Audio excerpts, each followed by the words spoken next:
Well, hello everybody. Welcome to the show. We're back. I'm Frankie San with my guest host here, Mark.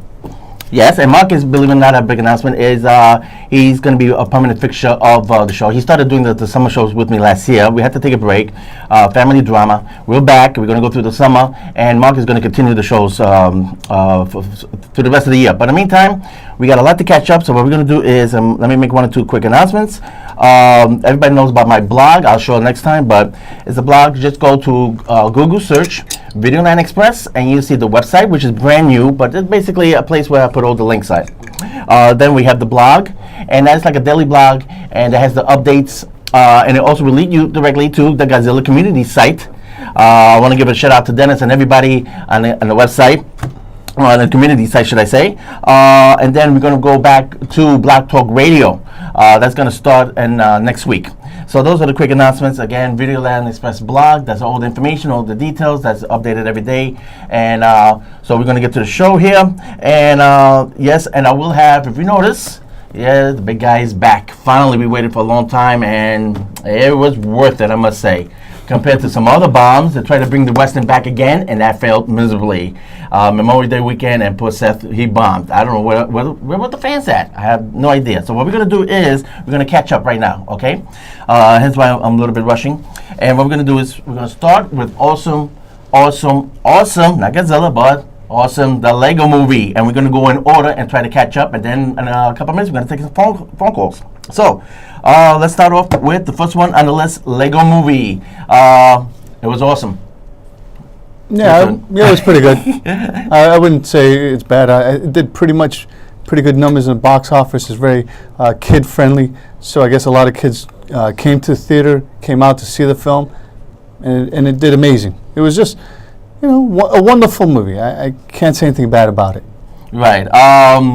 Well, believe it or not, that and the next movie, Captain America, are the only two movies that has made over $200 million. I put something, an article on my blog page, and it's stating that from Box Office Mojo, that a lot of these movies are not clearing $200 million. Basically, they're coming out and they're getting almost like $100 million first weekend, approximately $90 to $100 million on the first weekend, and then they drop anywhere from 50 to 70% off. And it's happening to all the movies. And the article stated, where is the audience? Audience are not showing up. Only the fan base, the fanboys, the fans of the genre, big monsters, us, Godzilla, superhero fans, they're showing up for that weekend, and then nobody else is showing up. And that's beginning to be a big problem. Whatever movie's coming out in the next couple of weekends, you're going to see the same effect.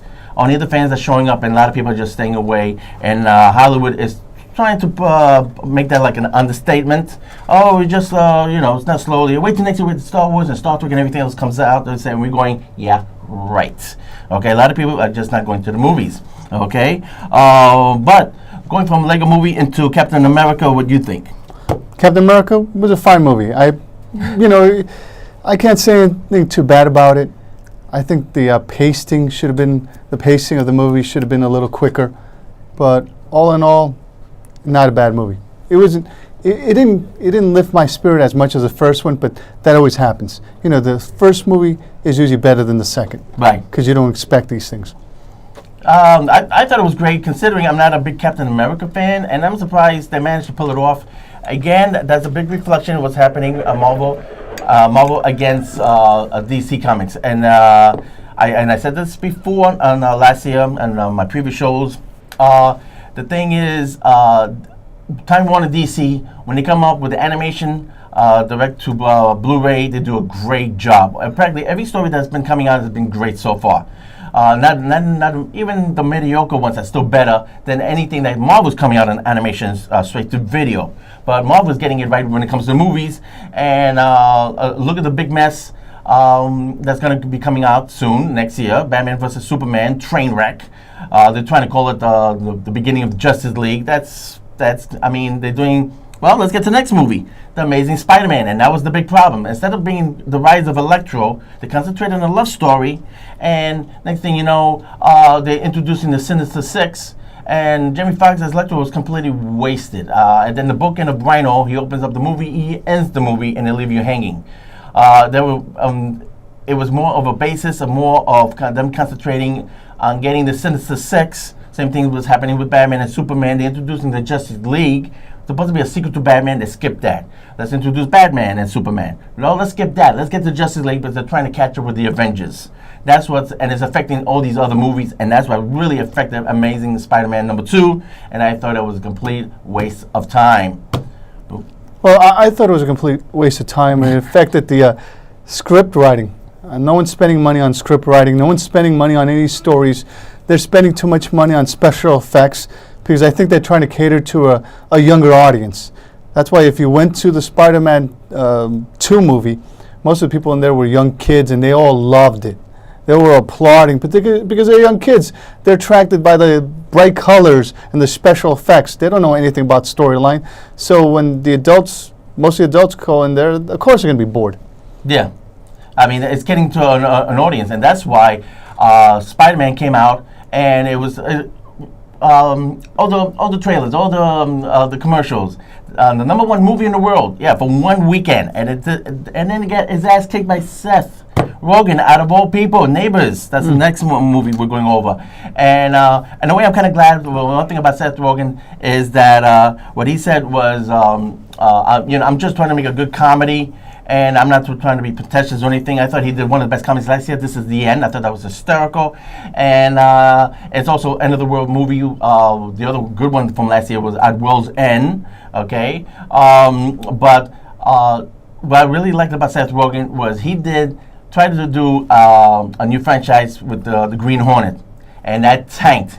And he got revenge against another superhero where his comedy bumped Spider-Man. That was not supposed to happen. Spider-Man was supposed to be #1 for the second weekend in a row. Again, the box office being affected. The fanboys show up, and then they stay home.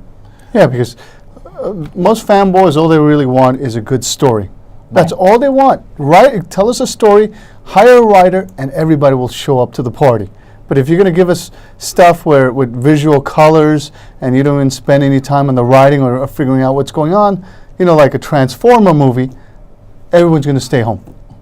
Basically, that's the problem. Okay, and most of these directors should go back to editing school. Why are you making these movies bloated over 2 hours? If you know how to tell a story, 1 page of script equals to 1 minute of screen time. Yeah. Usually 90 minutes, 90 pages, you can tell a story.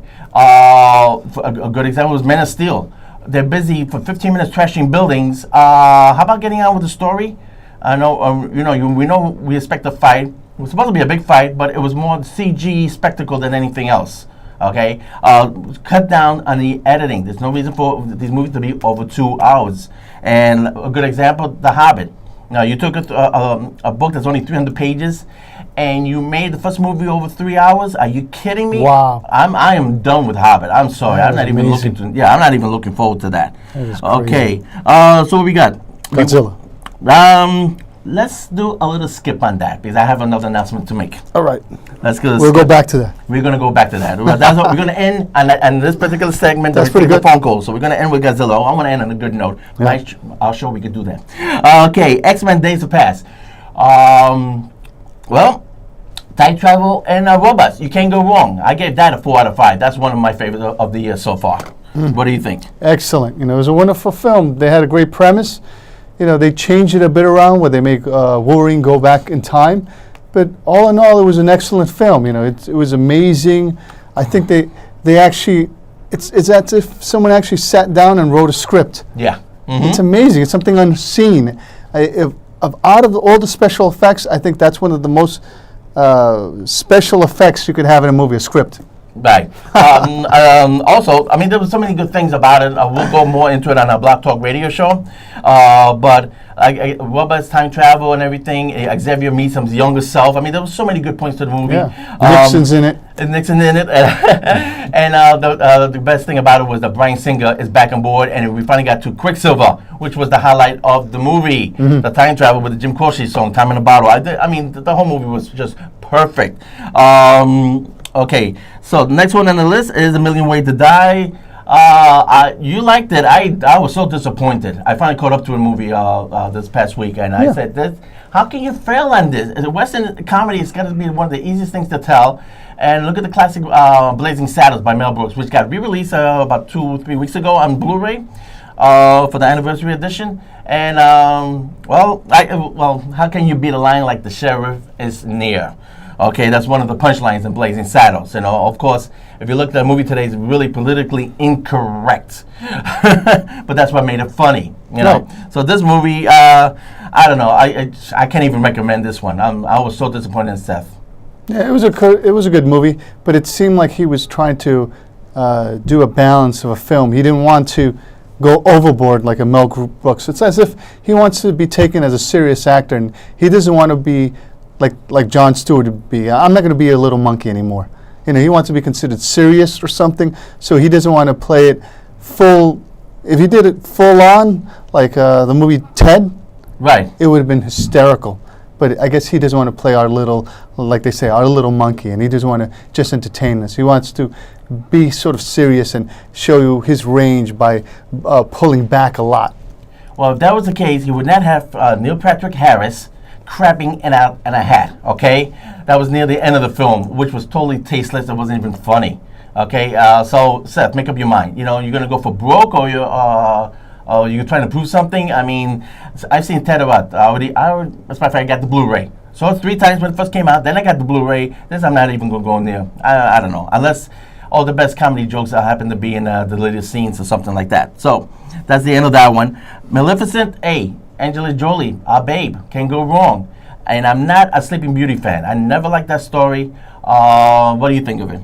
I really didn't get a chance to look at it, but from the trailer, it looks pretty good. I think most young ladies who are involved, who enjoy Disney, are going to probably enjoy it.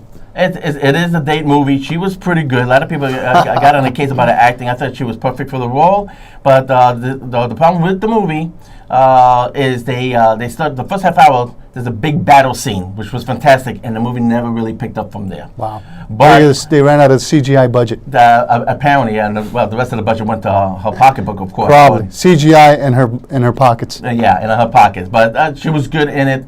If you didn't get a chance, definitely take it's a little creepy. It's a little dark and moody. Mm-hmm. Just like most Disney films, like the original Disney films. Like the original, exactly. Bambi, Snow White, Sleeping Beauty. Well, of course, Bambi had the ultimate death on off screen when Bambi's mother died. Yeah, I mean, it's blown away. Yeah, she gets, poor thing, is blown away in a Disney movie. Go figure that out. So, yeah. It's like most of these films. Yeah, most of these films, like they said, they're going to spend money on 2 things. CGI, and most of the money is going in the pocket of one actor. It's sort of like that Wolf of Wall Street movie. I heard most of the money went into Leonardo DiCaprio's pockets. Yeah. And people like Jonah Hill got paid like $40,000 for his work on the movie. He's lucky he guessed at the beginning. Okay, you don't like Jonah Hill? I'm not big on that guy. You're not a Jonah Hill fan? I'm not a Jonah Hill film, and I'm glad when he got burnt alive, and this is the end. Okay, that was the funniest moment in the movie where he blows up in flames at the end of the bed there. That was kind of funny. But okay, so excuse us if we're rushing because we want to get to the big one. Edge of Tomorrow.